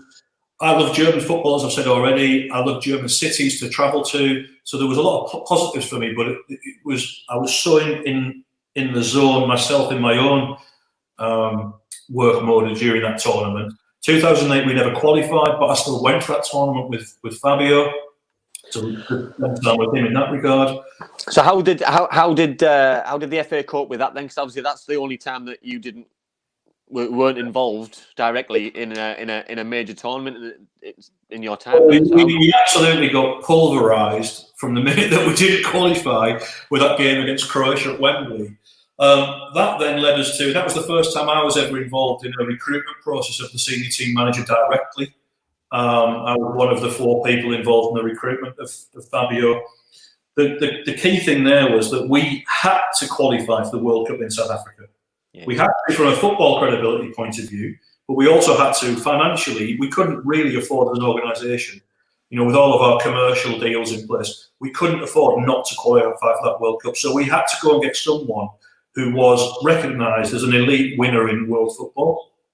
And there's not a long list of those coaches when you start going to the table, and then there's not a long list of coaches who you might be able to attract, even with the salary that people say you're paying too much money. In relation to club football, international football managers, don't always get the same level as the elite club football managers. And with England, we had the additional trade-off that international coaches would only come and work for us if we paid them big money because of the exposure of the job. The interference in their private life was massive in comparison. On that point, then, so we've got a question. We've got a question from Martin on the chat, which says, "Can you ask Adrian what his relationship was like with the press whilst managing Sven? I bet he kept him busy." Yes, it is. I love working with Sven. I spent some time with him just before lockdown over in Sweden. We're very close. I've got massive respect for him. He was a really professional person. His private life was something that he wasn't used to having the level of exposure in the media, despite, managing the Serie A champions like Lazio or managing Roma, managing Sampdoria with some seriously big players, managing Benfica in Portugal. He'd never experienced that level of scrutiny before. Thankfully for me, he didn't actually get affected by it. So while we had to deal with it, and I don't think it was particularly good for his image or good for the FA's image that it was frequently dominating front pages of newspapers that, whatever may have been going on in his private life, it actually didn't really throw him off course, other than in 2006 in the January when he got stung by the news of the world, which resulted in him in effect, losing his job immediately after the World Cup, but being announced in the February. That may have had a residual impact on how things operated in Germany negatively, for all we know. Okay. Yeah, well, yeah. obviously, Adrian, you've worked with some of the best managers in world football. You know, your Fabio Capello, your Kevin Keegan, Sven Goran Eriksen. Roy Hodgson, I count as internationally, at least he did very well abroad, and as I thought he did quite well as an international manager. I think it was James in the chat asked, who's the best manager you've worked with? He also wants to know, Andy, who's the best manager that you've played under? And he wanted to know who my favourite Cardiff manager was, which is Eddie May. So Adrian, who was the best manager you've worked alongside? Different. I think I was so excited when we appointed Capello because of his record, and he still did brilliantly for England for the first 18 months in qualifying. And he transformed that team and gave it confidence very quickly. People forget that. Obviously dampened by the performance in South Africa. But sitting and watching a game for me, travelling to games with Capello was an education. Just watching how he picked things so quickly. I actually liked all the managers I worked with. I said Sven, from a personal relationship, was unbelievable. I had a really good relationship with Roy. I was one of the people that appointed Roy. So again, worked a good, respectful interaction with Roy. The current manager, Gareth Southgate, who I've known for many, many years, as has Andy. Gareth, for me, is the epitome of what we should have as the national team coach. His values, his style, his communication ability, everything about Gareth is absolutely spot on. And I was pleased that I was part of the group that appointed him as the under-21 coach. And I would also add, we've got a lot of people from Wales following this tonight. Chris Coleman was an unbelievable manager with that Wales team. That I loved his man management style. I wasn't around the team directly with him a great amount of time, but the time I did spend with him, I saw how good a man manager he is and how good at relieving the pressure in a tournament environment he is. So that's a bit of a snapshot of many of the managers I've worked with. You must excuse me while I just go and get a glass of water. Of course, yeah. Andy, what about you? What's the best manager that you've worked with? Obviously, apart from Dave Jones. Yeah, apart from Dave. To be honest, I've been really lucky, but for different reasons. I think Brian Robson gave me my debut at Middlesbrough. I'll always remember the gaffer for doing that. I've worked under Sam Allardyce, who went on to be England manager, and I'm going to ask Adrian about that and about obviously what happened there.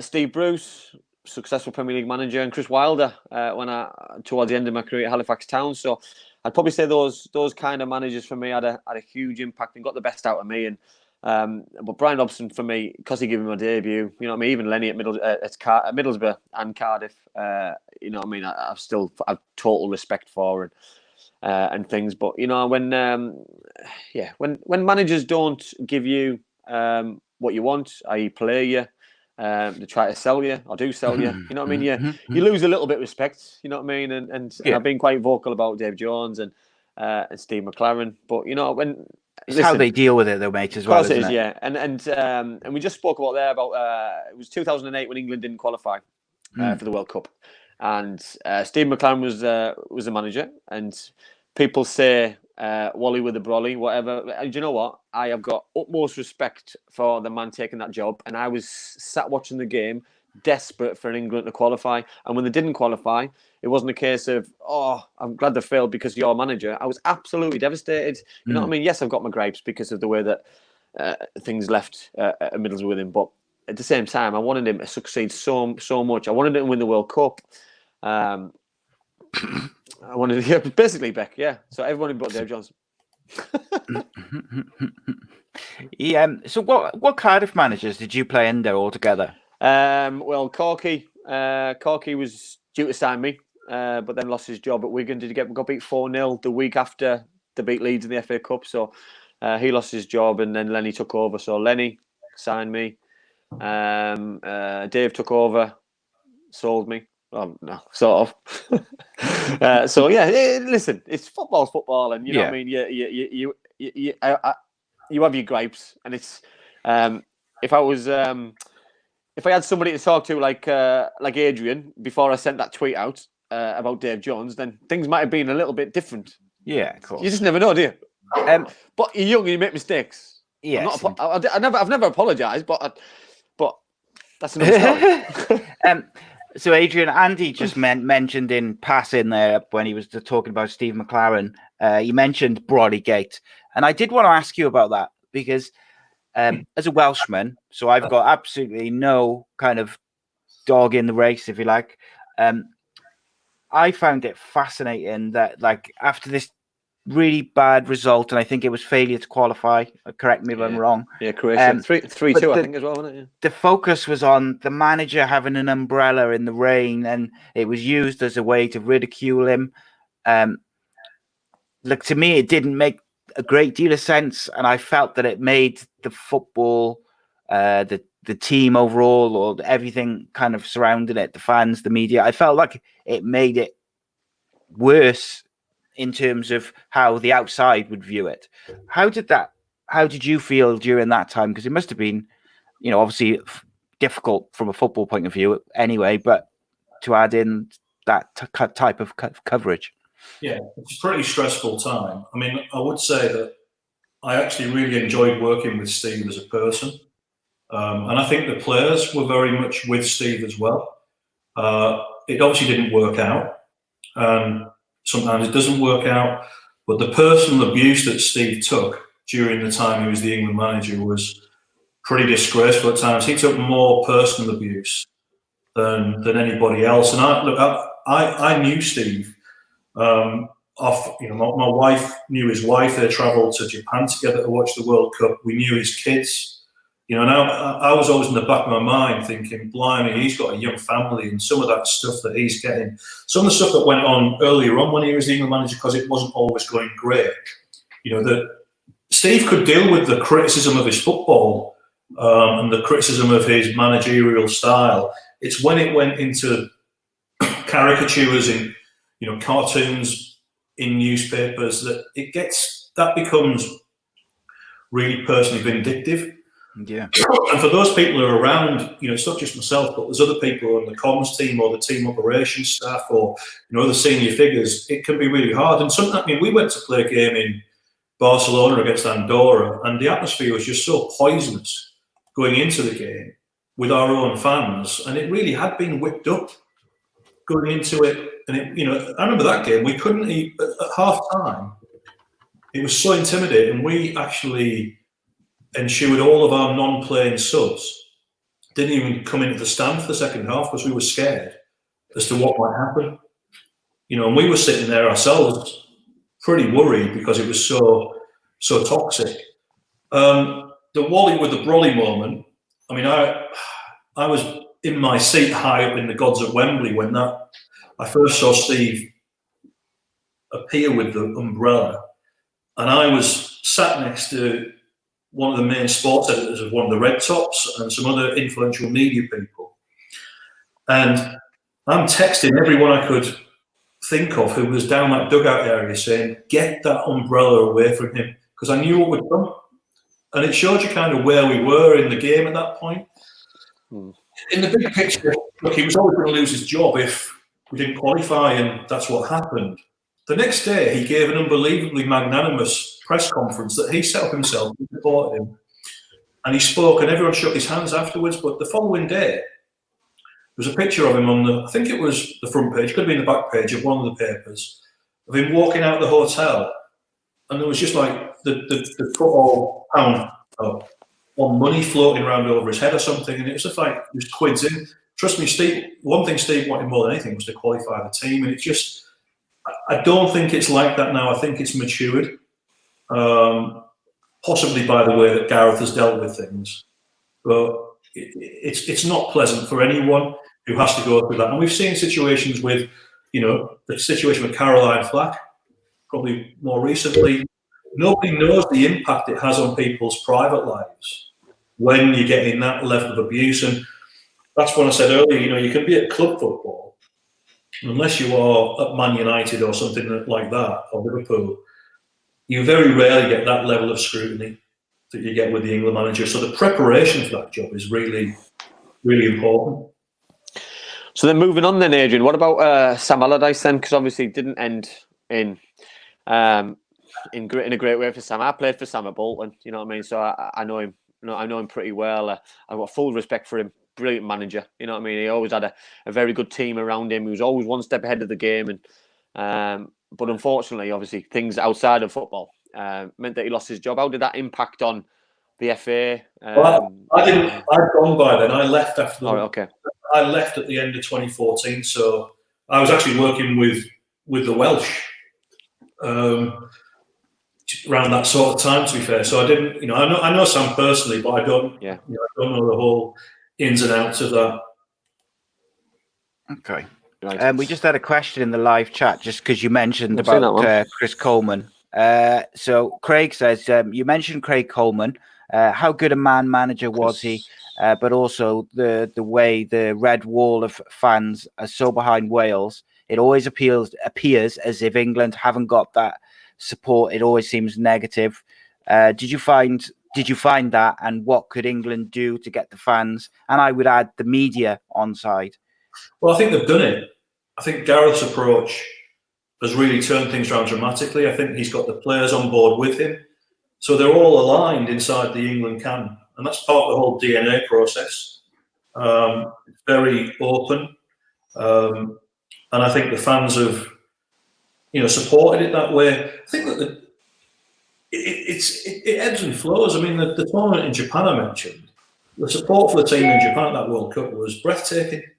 There was not a hint of negativity there.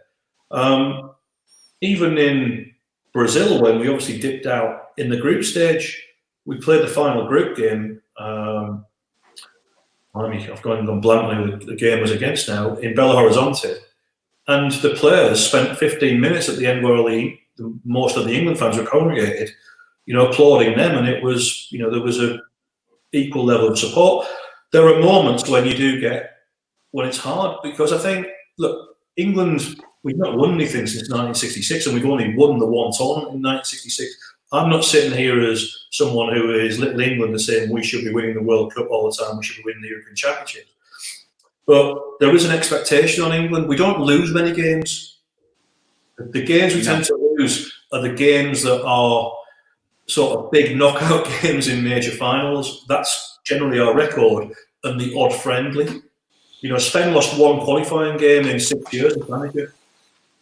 So I think when the mood music changes, when the fans or the media have grown tired with the manager, or they don't believe in the manager, that's when the relationship with the fans weakens. But I've also been through periods where Sven was incredibly popular. Kevin was very popular when he first came in. Capello for the first 2 years was unbelievably popular. It just ebbs and flows.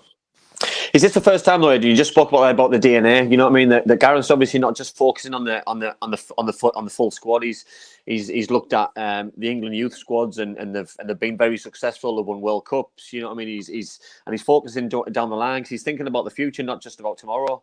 And I think that's obviously important. As being an Englishman and an English fan, I'm so desperate to see them win a major tournament in my lifetime, and I hope I do get the opportunity to see that. But you know what I mean? I think this is probably the first time in a long time I've got that opportunity, and I'm not saying it's going to happen in the next tournament. I think just in the long term, with the proper DNA, I think we've got a better opportunity.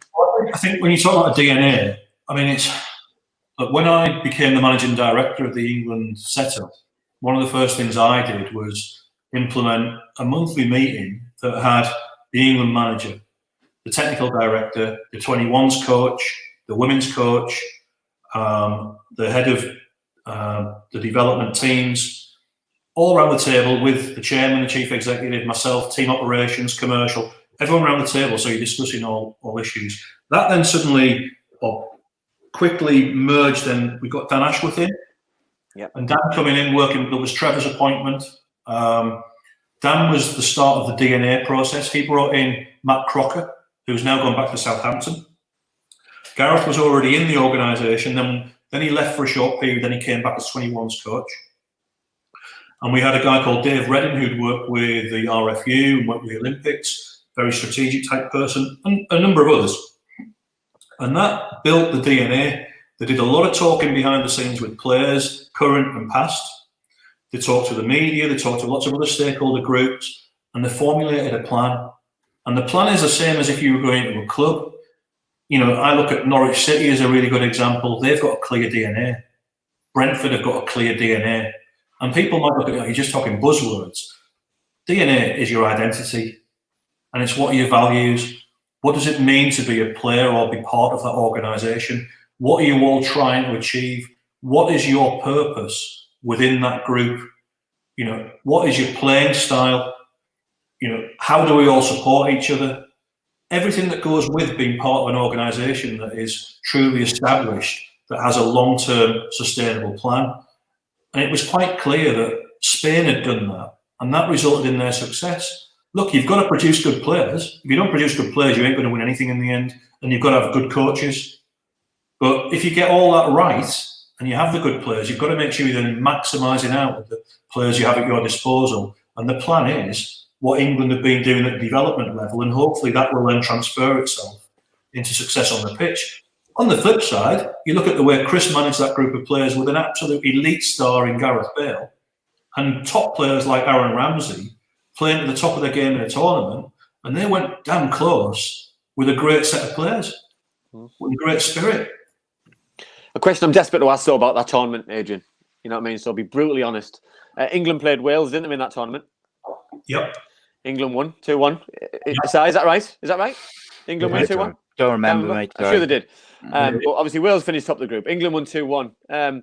What were your thoughts? What were your thoughts when that game was going on? Because obviously you've just left an organisation. You worked for a very long time. You're now helping a different organisation. But obviously, so how was your heart and your head?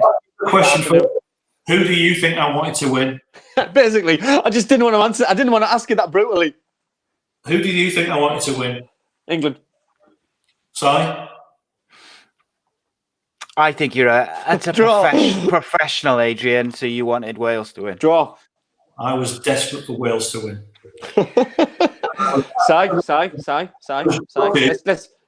Desperate. Still desperate because let's revert back to what I've just said. The point was England won 2-1. So let's put that on the bed. I'd have been more than happy at 1-1, to be fair. But yeah, there you go. See, sitting on the fence. I wanted Wales. No, I wanted Wales to win that tournament. I felt part of that journey, and they made me feel part of that journey. Brilliant group. You started it now, and listen, I was only joking, by the way. Please, I'm adopted Welsh, so don't have a go at me. I promise, I'm only joking. I love you all. Adrian, you spoke earlier about a golden generation. You know what I mean? This is obviously it's a big bugbear. You know what I mean? Because obviously I came through in 2000, played in the Euros for the 21s, and the golden generation for me was just beginning then. We'd lost a lot of players to go and play in the full squad. Do you think that the group of players underachieved along the way because obviously we weren't successful as going into the later stages, or do you think they were unlucky? What's your thoughts on the whole thing? Because obviously the press painted a different picture, fans paint a picture. But what's your own personal opinion? Yeah, we underachieved. I'm not saying that we had a right to win the tournament that we were in, but I don't believe that the Italian team that won it in 2006. That you're not talking about the Spanish team that went on to win a variety of tournaments. You're not talking about Germany that came through, 5 or 6 years later and onwards. That Italian team was a decent team. Had some great players like Buffon in goal, like Cannavaro, some great players in there. Yeah. But we had some really top players as well. When you reel off the names of, Ferdinand, Terry, Campbell, Ashley Cole, Gary Neville, Owen Hargreaves in that World Cup in Germany, by the way, was outstanding. David Beckham, Paul Scholes previous to that tournament. Frank Lampard, Steven Gerrard, Michael Owen, Wayne Rooney. That is an elite group of players that should have gone beyond the quarterfinals. Add to that, what I would say is, I thought they didn't always get the best of luck. As I say, Rooney's injury in 2004, you can't account for that. He was the best player of the tournament. And I think we would have gone on and won that tournament, I think, for what it was worth. In 2006, we go down to 10 men in the quarter-final. We weren't playing brilliantly, but we were actually a better team on the day. And we missed a chance in extra time to put the game away. 2 penalty shootouts. You win either of those penalty shootouts, history's a very different book to reflect on. Si, just so you know, I can see you smiling. Yeah, I was getting. It's a video call. Oh, damn it! I was looking for my violin's sound effect. I just couldn't find it. No. You mentioned Wayne Rooney there, Adrian. I'm fascinated by Wayne Rooney as a person, as a player. I find him really interesting character to watch and listen to as well. I find his interviews really captivating these days as he's matured. But I wanted to ask you what he was like, particularly as a young man, when he broke onto the scene, 17, 18. He was at Manchester United in a very short space of time. Mm-hmm. Obviously made his debut for Everton at 16. How did he deal with the pressure? Because it wasn't long before he was a linchpin and a leader at not just Manchester United, but at England at a very, very young age. Look, Wayne was under pressure from the minute he walked through the door into the England setup, and he was still he was basically a schoolboy. The great thing is that he commanded the respect of the other players because of his ability and his confidence in training immediately. And even though he made his debut against Australia at the beginning of 2003 at West Ham, one of his early games was against Turkey in a massive qualifier at Sunderland, and he was outstanding that night. He bossed the game like he was a 25-year-old who'd got 100 caps under his belt. Off the pitch, he's a really nice guy. And I know that there's always, like everybody, there's tabloid stories and so forth. But Wayne is a real pleasure to work with. Very level-headed, not an arrogant person in any shape or form. Incredibly popular with staff and players. Really helpful to people. Would always front up for the media, by the way, at a time when he wasn't doing a lot with Manchester United, because Man United players didn't do a lot with the media in club time, but with England, he always fronted up, as did most of those players during that generation, by the way. But Wayne, I've seen Wayne as quite a young man sit around a table, as well as doing the big set-piece press conferences, but sit around a table with maybe 12 of the chief football writers, which can be quite intimidating to a lot of people. But in a non-aggressive way, really dominate the conversation.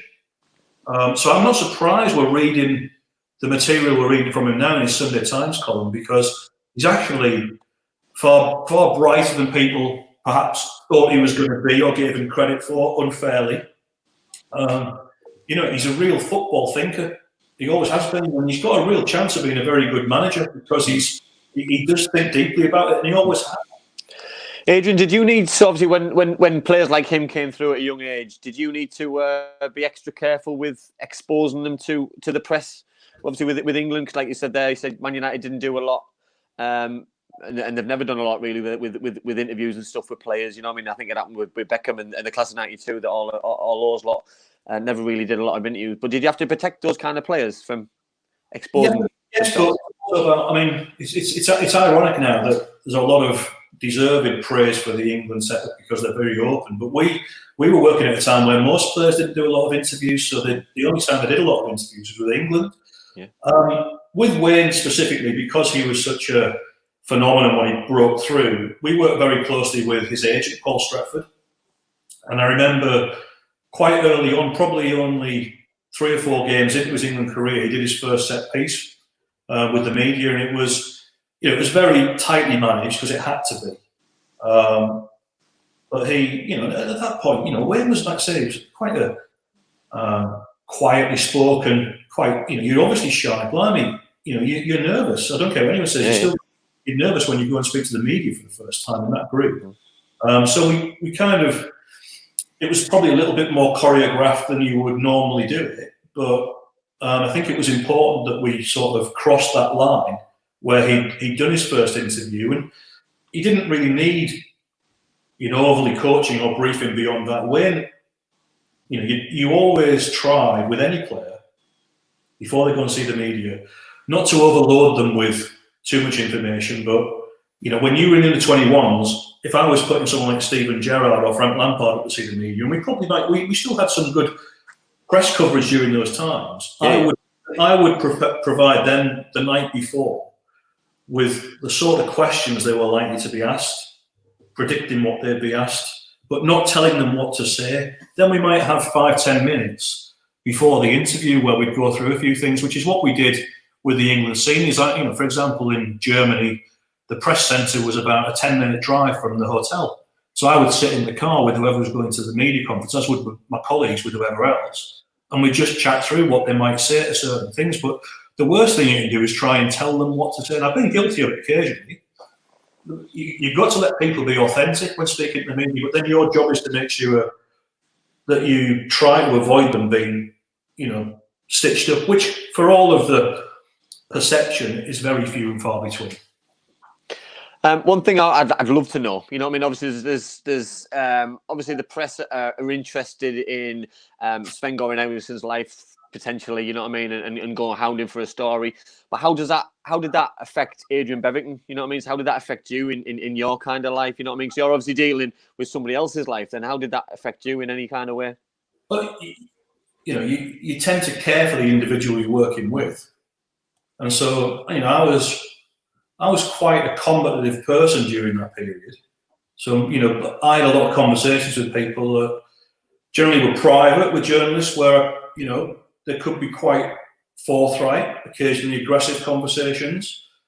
Always tried to avoid the legal route if we could avoid it. So I just don't believe in that, if you can avoid it. But I remember there was an occasion where when, moving on to Fabio for a minute, whose private life was very different, we wrote to all of the media. After Sven left, we wrote to all the media and said, when Steve got the job, his family was private. He was even the manager, but his family was private. And we also said the same about Fabio when he came in, and that was respected. You very rarely saw any pictures of any of their wives or family or anything like that, yeah? But there was one time where Fabio had been away before international period, down in Sicily where he has a place, and they've got the mud treatments there and everything like that. And there's these pictures surfaced of him and his wife with the mud treatments on. And unbeknown to me, they appeared in I think it was the News of the World on a Sunday morning. It was the weekend of Bobby Robson's memorial service, which we were organising. And I had to deal with this on the train all the way up to Durham.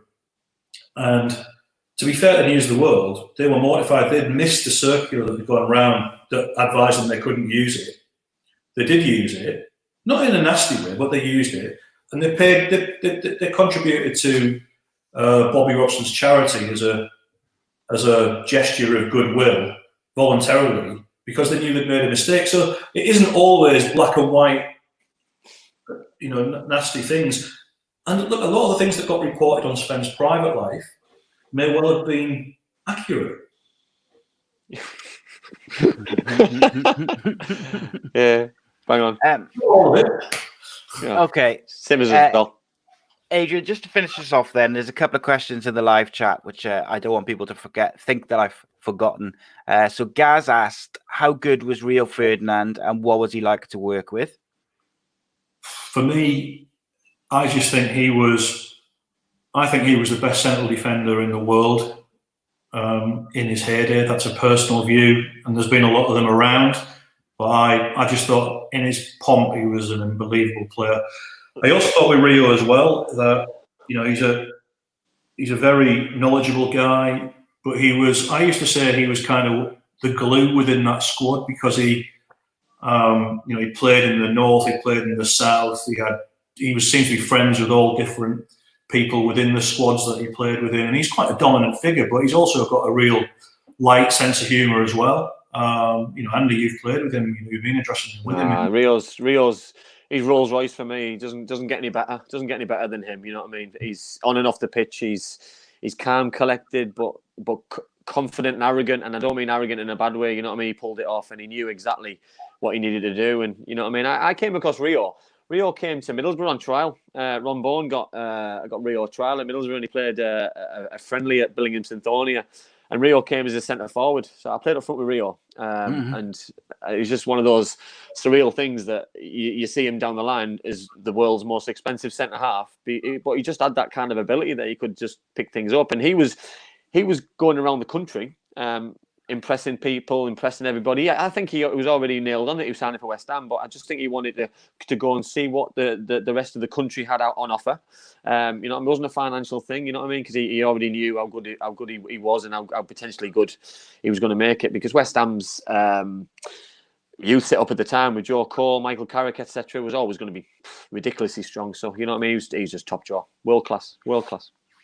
Absolutely. I think he's the best. As a Welshman, I think he's the best English defender of all time, which I'm sure, you know, a lot of Englishmen may disagree, but that's just my opinion.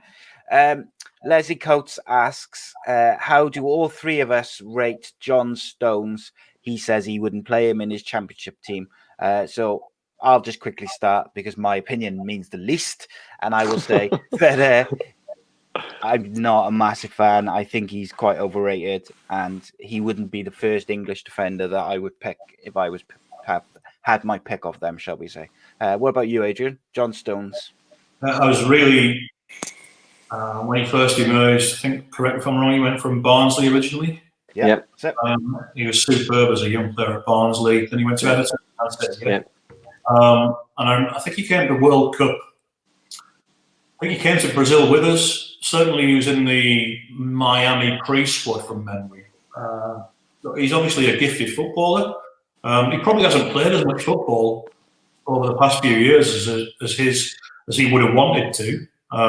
You know, in that Man City group. I think the talent's there. I think there could be a lot more to come from John, but he's certainly not achieved the level of someone like a Rio Ferdinand or a John Terry that we've been talking about there. I find these kind of conversations fascinating because you've got four different people. Leslie's made the comment, and that's the question. He's doesn't like him, wouldn't have him in his championship side. You know what I mean? They're overrated. You know what I mean? John Stones suits Man City better than he would suit Chelsea, for example, because of the way Pep plays. He likes to get on the ball. He likes to come out and play. He's a Barcelona type of player, but he's also not the kind of player that John Terry was. John Terry was technically not as good as John Stones is, but he's a 10 times better defender. And if you could put the two of them together, you'd have an amazing player. But this is the individuality as a footballer, and it just makes opinions fantastic, makes football great. That you know what I mean? You give him the ball, John Stones, he can come out and he can play. But because he makes a mistake, he gets crucified every week because he seems to make a lot of them. You know what I mean? He does get found out quite a lot because he's probably is overplaying. He's not learning from his mistakes. Like Adrian said, you know, that he's come through from Barnsley. He's been picked up at Everton. He's got a big money move to Manchester City. He's played for England. You know what I mean? He's not a bad footballer. He's technically excellent. You know what I mean? But for me, sometimes it looks like he's trying to be the Rio, but he's got different attributes. You know what I mean? Technically on the ball, he's excellent, but he's not the kind of player that a Rio is, a John Terry is, even probably Tim Cahill, a Cahill, for example, is that. Gary Cahill, who throws his body in front of the ball. He's more of he's a footballing centre half, isn't he? Insofar as he's more like Rio than he is Gary Cahill or John Terry. But like there's Adrian, if you play him with a Vincent Kompany, him with a Laporte and a different player at Man City, they complement each other really well. And I think sometimes that gets lost a little bit in translation. And I'm not here to stick up for him. You know what I mean? I've said he's made some horrendous mistakes and some in big games as well, but you know what I mean, he's technically excellent. So for me, you know, here's a follow-up question then from me. I believe that he's gone backwards under Pep because he's trying so hard to be that central defender which brings it out and plays the way that Pep wants him to play, that I believe the rest of his game has gone backwards on a consistent level. I don't mean necessarily that he's suddenly a bad footballer, because he's clearly not. He's very, very talented.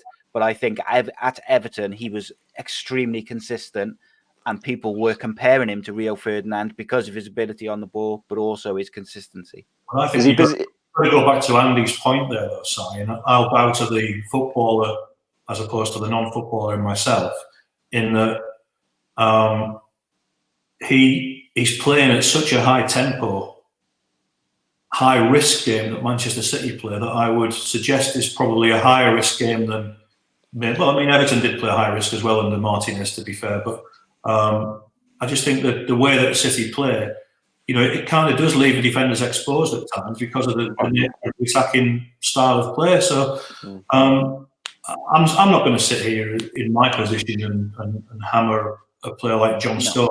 I think, John would probably sit there and say he would have liked to have maybe he could have done a bit more by now and be even more dominant. But he's not had a bad career, to be fair, to date, has he? Fabulous, yeah. No, absolutely. But I'll also throw in that Everton, he'll have been a lot more busier as a defender, so he's concentrating on his defending a lot more than he is currently at Man City. Man City's got the ball, he's seeing a lot more ahead of him than he is defensively. So it's different managers, different style of play. I don't think you can compare the two. Everton and Man City's is chalk and cheese, tactics wise, team wise, players wise. You know what I mean? So for me, you know what I mean, he's stepped up because he was good enough to step up. And I'm always a believer of cream always rises to the top. So for me, I think you know what I mean. I agree with Adrian. Said there's more to come, and hopefully there is, because we're on about the national team tonight, and you know what I mean. If that's going to benefit the national team, then it can only be good for England and English football. So for me, you know what I mean. Yeah, get going,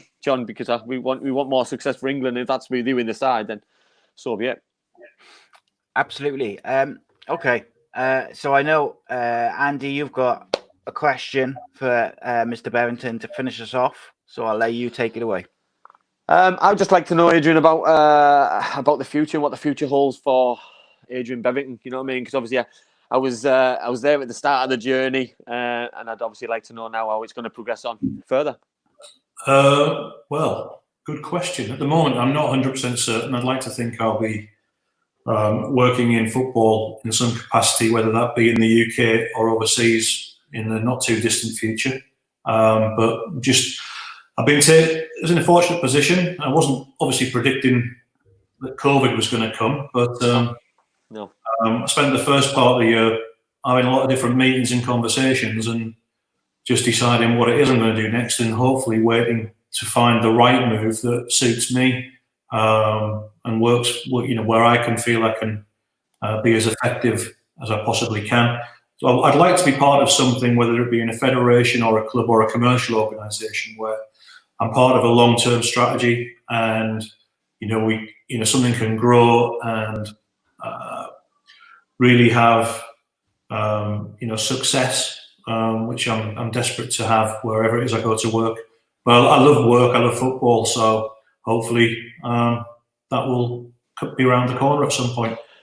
I'm sure it will. I wish you all the luck with it, because you know what I mean. You've been absolutely fantastic. You know what I mean, for knowing you for all the years that I have. You know what I mean, and I hope it works out for you, mate. Really do.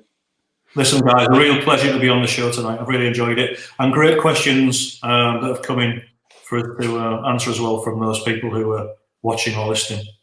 Indeed, and I'd like to, thank you, Adrian, as well. Thank you for coming on, Andy. Thank you for coming on as usual. My pleasure. Football. Can I apologise and make sure people don't think that I was being serious about my comments, about my Welsh comments? Loads of Welsh friends. He's panicking. I don't want to get abused later on social media. Can't be bothered. I'm tired. Indeed. Also, guys, check out, if you go to awaydayapparel.co.uk and check out their latest deals and offers. They've been a great support to the show and the channel. And if you use the code AA Podcast Nation, all in lowercase, that will enable you to get 10% off all orders exclusively. These ones. Exclusively for viewers and listeners of Ace Podcast Nation. He's in the group. He's in the chat as well. He's in the chat as Alan. Is he? Oh, there we go. And I'd also just like to add as well that if you follow us on social media, you will have noticed a lot of movement and changing over the weekend. What we've done is with Ace Podcast Nation now, that's going to be the hub, and we're separating the shows just with this social media to make it easier for you guys to find the content, football fans to find the football, MMA fans to find the MMA and such. So keep an eye on the social media for the links, but follow at A.C.E Footy Show, which is the page for the Andy Campbell Championship Show. And obviously subscribe to youtube.com/Ace Podcast Nation. That's where all the shows will be live streamed. And shout out and thanks to Black Diamond Sports again. And give them a follow at BD Sports Int on Twitter. And yes, thank you to everyone who's watched, tuned in, and obviously downloaded. And to those listening on Red Army TV for the first time this week, welcome. Check out youtube.com/Ace Podcast Nation for all our other shows. And we will see you all next week. Thank you to Adrian. Thank you to Andy. It's been a pleasure. Always.